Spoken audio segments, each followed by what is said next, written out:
નગર પ્રાથમિક શિક્ષણ સમિતિ સંચાલિત 105 જેટલી શાળાઓમાં આજથી શાળા પ્રવેશોત્સવનો પ્રારંભ કરવામાં આવ્યો।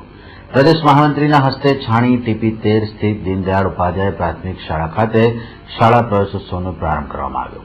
નગર પ્રાથમિક શિક્ષણ સમિતિ સંચાલિત શાળાઓમાં આજથી દબદબાભેર શાળા પ્રવેશોત્સવનો શુભારંભ કરવામાં આવ્યો, જે અંતર્ગત આજરોજ ભાજપા પ્રદેશ મહામંત્રી ભરત પંડ્યા, મેયર ભરત શાહ, ધારાસભ્ય જીતેન્દ્ર સુખડિયા, શહેર ભાજપ પ્રમુખ ભરત ડાંગર અને નગર પ્રાથમિક શિક્ષણ સમિતિ અધ્યક્ષ કેયુર રોકડિયાની ઉપસ્થિતિમાં છાણી ટીપી 13 સ્થિત પંડિત દીનદયાળ ઉપાધ્યાય હિન્દી અને અંગ્રેજી માધ્યમની પ્રાથમિક શાળા ખાતે પ્રવેશોત્સવનો પ્રારંભ કરવામાં આવ્યો।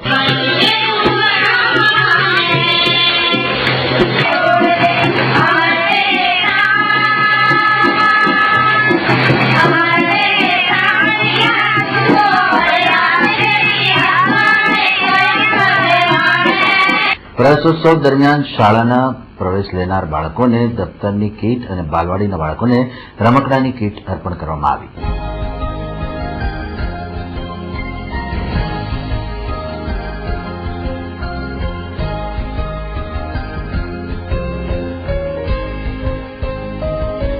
પ્રવેશોત્સવ બાદ શાળા સંકુલમાં પ્રદેશ મહામંત્રીની ઉપસ્થિતિમાં વૃક્ષારોપણ પણ કરવામાં આવ્યું। પ્રવેશોત્સવ કાર્યક્રમ સંદર્ભે ભાજપા પ્રદેશ મહામંત્રી ભરત પંડ્યાએ કૈલાસવાસી સર સયાજીરાવ ગાયકવાડને યાદ કરી વડાપ્રધાન નરેન્દ્ર મોદી અને મુખ્યમંત્રી આનંદીબેન પટેલે પણ શિક્ષણનું સ્તર ઊંચું લાવવાનો સરાહનીય પ્રયાસ કર્યો હોવાનું જણાવ્યું। અને દેશના મોડેલમાં આ ગુજરાત મોડેલના આ પ્રવેશોત્સવને પણ સ્થાન મળશે એવી અમને પૂર્ણ વિશ્વાસ છે। આજે બાળકો અને બાબા જ્યારે પ્રવેશોત્સવમાં આવ્યા છે ત્યારે અમે પણ એમને શુભેચ્છા સાથે લાગણી વ્યક્ત કરી છે કે તમારા બાળકોને ભણાવજો।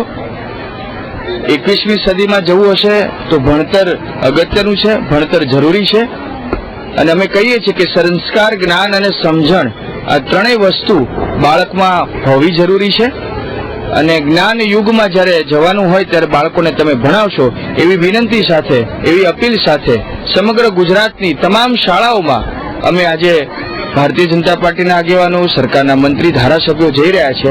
એ વખતે ફરીથી ગુજરાતની જનતાને, ખાસ કરીને વડોદરા મહાનગરની જે સયાજીરાવ ગાયકવાડની આ ધરતી છે, એમનું રાજ્ય હતું અને એમણે પણ શિક્ષણના સંદર્ભમાં જે કામ કર્યું છે એને અનુરૂપ જ સરકારના કાર્યક્રમને અમે બિરદાવીએ છીએ અને આપ સૌ દ્વારા પણ બધાને અપીલ કરીએ છીએ કે તમારા બાળકોને ભણાવજો। તો મેયર ભરત શાહે પણ નિરક્ષરતા નાબૂદ થાય તે હેતુ એક પણ બાળક શિક્ષણથી વંચિત ન રહે તેવો ઉદ્દેશ હોવાનું જણાવ્યું। કન્યા કેળવણી અને પ્રવેશ મહોત્સવ એક આપણા માજી મુખ્યમંત્રી શ્રી અને હાલ દેશના વડાપ્રધાન એમનો એક અભિગમ હતો અને ઘણા વર્ષોથી એમને અભિગમ ચાલુ કરેલો। એ પોતે પણ જ્યાં પછાત વિસ્તાર હોય, વન વિસ્તાર હોય એમાં પોતે રાત્રિ રોકાઈને ઘેર ઘેર ફરીને પોતે બાળકોને પ્રવેશ મળે અને પ્રોત્સાહિત કરતા હતા કે ભાઈ તમે ભણો। સાથે સાથે આપણા હાલ જે મુખ્યમંત્રી આનંદીબેન છે એમનો પણ પ્રયત્ન પુષ્કળ છે અને આ પ્રયત્ન કન્ટિન્યુઅસ ચાલુ રહેશે। આ બાળકોને પ્રોત્સાહિત કરવા માટે હવે એની અંદર એમને ઇનામો, દફતર, પેન્સિલ, રબર આ બધું એમને આપવામાં આવે છે અને સાથે સાથે હવે ભોજનની પણ સરકાર તરફથી વ્યવસ્થા થયેલી છે।